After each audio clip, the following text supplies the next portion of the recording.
bem-vindos, pessoal, à nossa segunda aula sobre modelos atômicos. Vamos entender, então, um pouco melhor sobre o que exatamente, que resultados Rutherford viu, e vamos entender isso num nível microscópico também, com a utilização de um software. Bom, então, relembrando a aula passada sobre os modelos atômicos, em 1803, nós tivemos o modelo atômico da bola de bilhar, que foi desenvolvido, então, por Dalton. Dalton, então, via o átomo, como indivisível, assim como se tinha na ideia, antigamente, lá da Grécia Antiga, e também duro, Então, ele não podia ser dividido em partes e extremamente duro, não tinha como modificá-lo e assim por diante. Com o passar do tempo, em 1898, veio um cientista Thomson, através do seu experimento dos raios catódicos, e viu que o átomo possuía carga positiva. E aí ele fez um modelo atômico, de pudim de passas, conhecido como pudim de passas. E isso era porque tinha presença de elétrons. Eu falei antes que eram cargas positivas, mas na verdade são cargas negativas. Perdão pelo erro.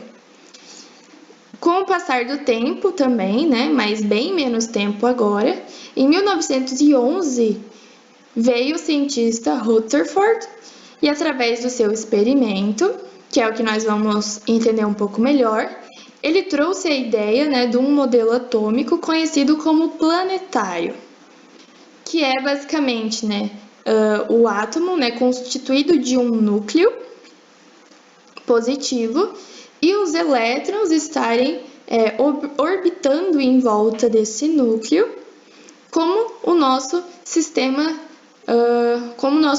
planetário, por isso o nome. E ele notou também que o átomo ele possuía espaços entre ele, Então ele não era indivisível, E ele não era totalmente como uma bolinha, Como via Dalton e Thomson também, Ele tinha espaços entre si. Então ele era sim divisível,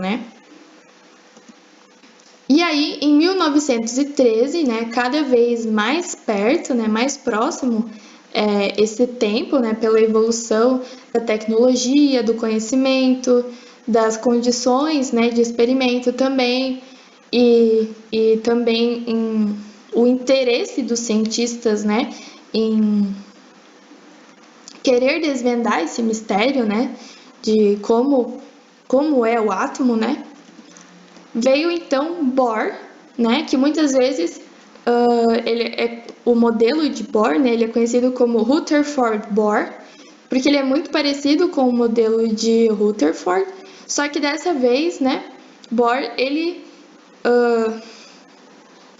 viu que os elétrons não poderiam estar simplesmente orbitando em volta do núcleo, e que eles deveriam ter energias e energias específicas em volta do núcleo. E aí, ele se viu então com elétrons em órbitas diferentes. Como eu falei na primeira aula, nós temos outros modelos mais modernos, sobre o átomo, aqui no ensino médio, mas existem sim, e se for de interesse de vocês podem pesquisar outros modelos atômicos mais atuais que nós temos. A nossa aula, a gente vai partir então justamente sobre essa saída do modelo de Thomson, o modelo de passas, para o modelo de Rutherford. Como que isso aconteceu? Aconteceu através da experimentação, ou seja, através de um modo científico. Então, nós vamos ver o vídeo agora, modelo atômico de Rutherford, e vamos entender melhor como que isso aconteceu.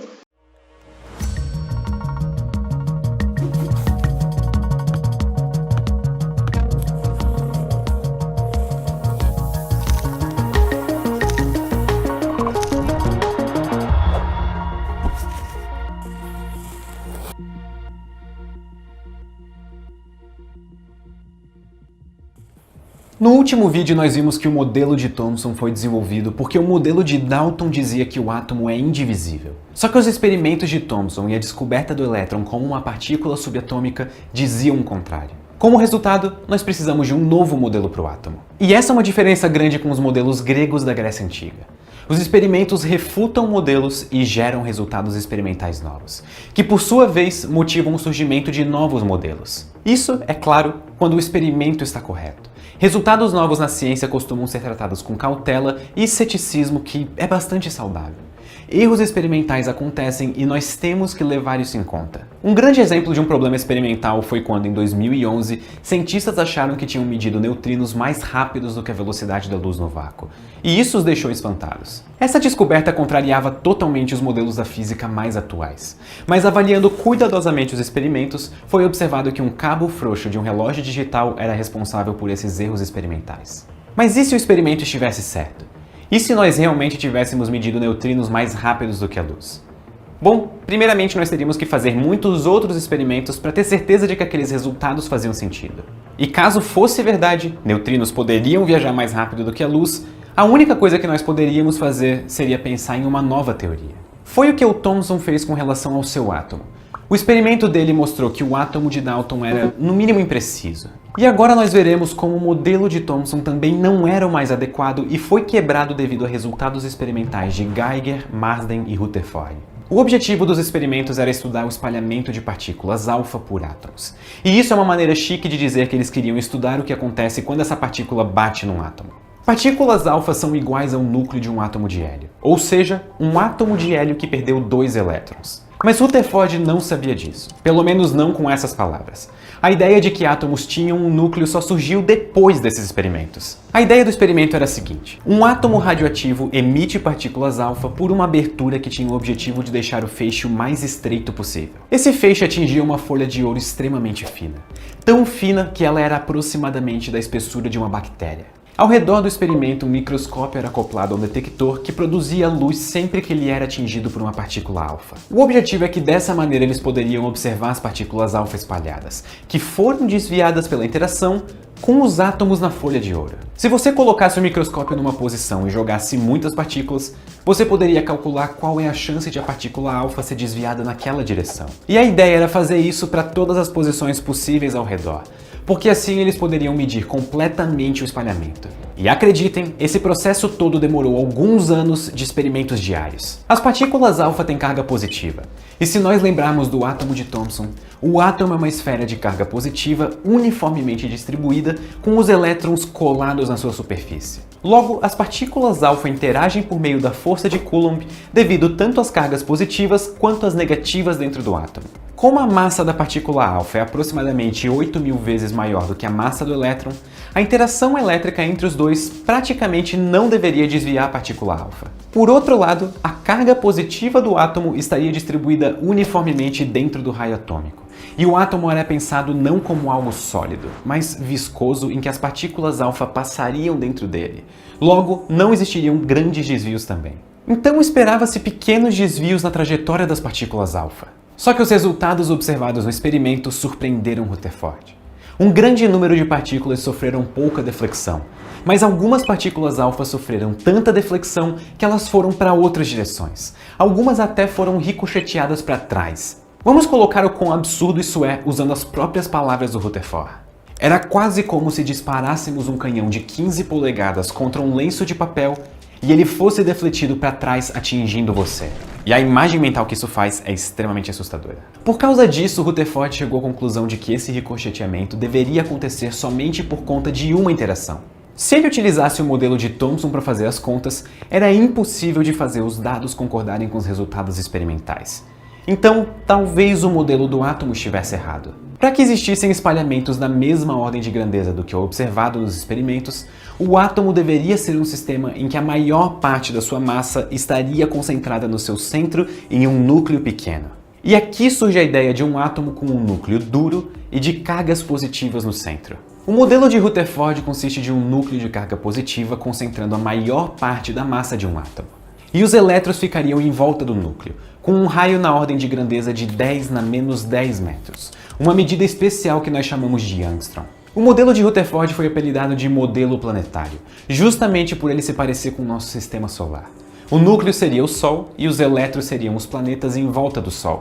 Se uma partícula alfa chega perto o suficiente do núcleo, ela será defletida em um grande ângulo devido à forte repulsão coulombiana. Afinal, tanto o núcleo quanto a partícula alfa têm carga positiva. Rutherford inclusive conseguiu calcular o raio do núcleo, e o valor obtido foi de 10 na menos 14 metros. Isso é 10.000 vezes menor do que o raio do átomo. E isso significa que o átomo é na maior parte vazio, e é mantido junto pelas forças de Coulomb. Com esses cálculos de Rutherford comparando com os experimentos, foi possível determinar a carga do núcleo como sendo proporcional à carga do elétron, que nós chamamos de carga elementar. E esse já é o indício de que o próprio núcleo atômico vai ser formado de várias partículas positivas que viriam a ser chamadas de prótons. Bom, então aqui no nosso software, nós podemos ver primeiramente o modelo atômico, né, do pudim de passas, ou seja, o modelo atômico de Thomson. Vamos ter a ideia, então, né, do que, através do experimento de Rutherford, o que ele esperava, sendo que o modelo que ele tinha em base, em mente, era o modelo proposto por Thomson, certo? Então, aqui nós temos as partículas alfas emitidas de um elemento radioativo, certo? E aqui nós temos a lâmina fina de ouro. E aí, né, é como se nós tivéssemos dado aquele zoom muito grande, e aí nós conseguimos enxergar o modelo, o átomo, né, conforme o modelo atômico de Thomson, certo? Então, tanto aqui, né, que é uma escala bem pequena, microscópica, né, que é de 3 vezes 10 na menos 10 metros, uma escala chamada atômica, muito pequena, nós não conseguimos enxergar a olho nu. Então aqui eu vou ligar e eu tô incidindo, né, essa placa fina de ouro com as partículas alfas. Vou mostrar a trajetória delas. E segundo, então, o modelo atômico de Thomson, o que a gente deveria ver no experimento de Rutherford seria justamente esse comportamento. As partículas alfas, né, carregadas positivamente, elas então passariam pelo átomo e não teria mudança na trajetória dessas partículas, certo? Mas Rutherford não viu esse comportamento exato acontecendo. Então, através do que ele viu, ele formou o seu próprio modelo atômico.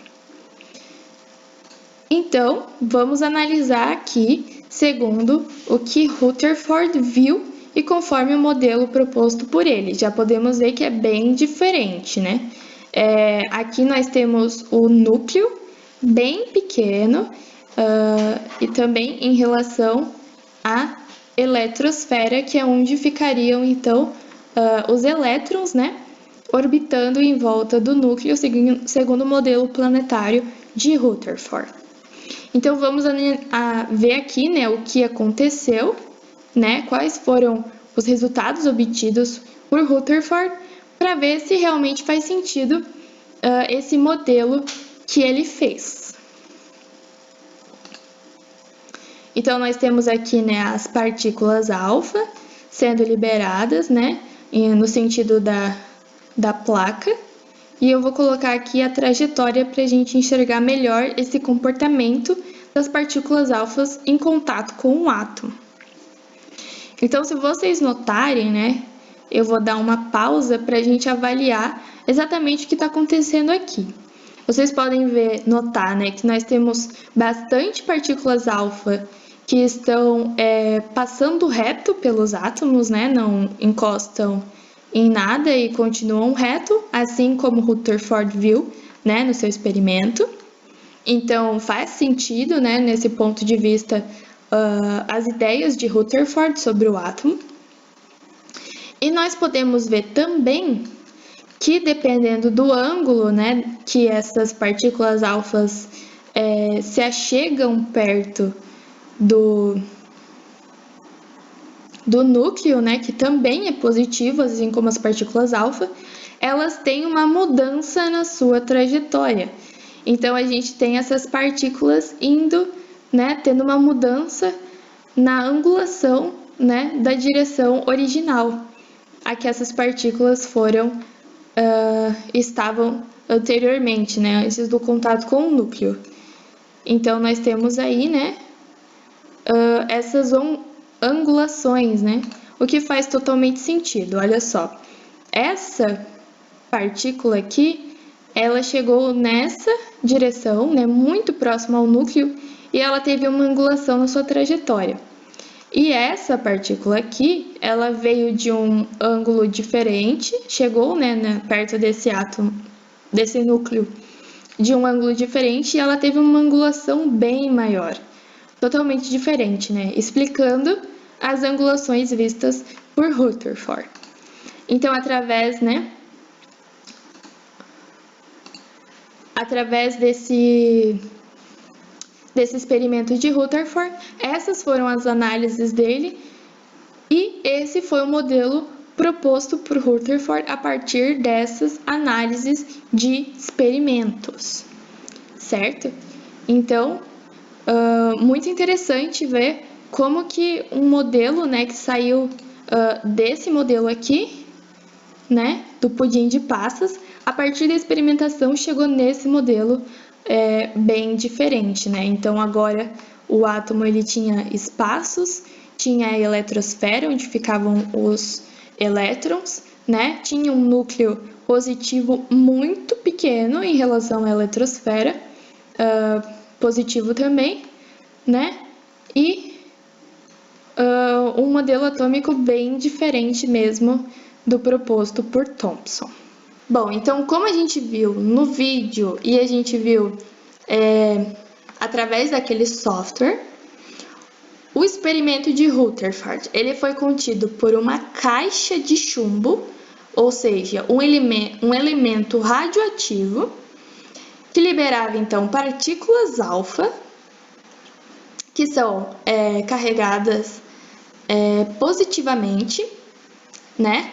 Essas partículas alfas foram direcionadas a uma folha de ouro, uma lâmina fina de ouro, e em volta dessa lâmina nós tínhamos então um filme fotográfico que era justamente para ver o comportamento das partículas alfa, né? Para ver a incidência das partículas alfa nesse filme fotográfico e poder ter a ideia de possíveis dispersão, né, nas partículas alfa emitida pela caixa de um elemento radioativo. Bom, então foi observado por Rutherford que as partículas alfa vindas, né, ou seja, a radiação vinda do elemento radioativo passava, né, chegava aqui nessa folha, nessa lâmina fina de ouro, e ele chegava da mesma direção, né, chegava na mesma direção de quem ele vinha, né, tendo essa marcação aqui, mas ele também se desviava, né, tinha esse espalhamento, tinha uma angulação nessa trajetória, né? E às vezes essa trajetória era tanta, né, que desviava muito o ângulo dessa trajetória, como estou apontando aqui com o laser. E às vezes era uma trajetória ainda mais brusca, né, uma mudança na trajetória, onde ele vinha e praticamente batia em alguma coisa, digamos assim, e voltava. E esse ângulo era muito maior do que o ângulo que deveria ter originalmente, né? Levando em consideração as partículas alfa vindo nessa direção. Então, através desses resultados, né, Rutherford bolou, né, então, o modelo atômico aonde havia muito espaço, né, porque as partículas alfa, elas conseguiam ultrapassar essa lâmina fina de ouro, né? Lembrando, essas partículas alfas, elas são muito, muito pequenas, né? Tanto que elas conseguiam, então, atravessar essa lâmina de ouro. Então, com isso, né, Rutherford viu que havia espaços, bastante espaço entre os átomos, e ele viu também as angulações. E essas angulações, Rutherford pensou, né, então, que as partículas positivamente carregadas, né, da radiação batiam, então, ou entravam em contato com algo de mesma carga, ou seja, carga positiva também, e por causa disso elas eram, então, pelo que nós sabemos de atração e reflexão das cargas, certo? E aí acabava, então, gerando essa ondulação, e às vezes esse ângulo era tão certeiro, né, nesse núcleo positivo, que a radiação ela voltava totalmente, como nesses casos aqui.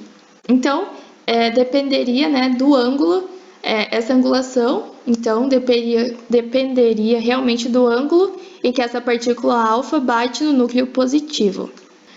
O modelo atômico de Rutherford foi estabelecido, né, onde nós temos o núcleo, né, com uma carga mais positiva, os elétrons de carga negativa, então, orbitando em volta desse núcleo.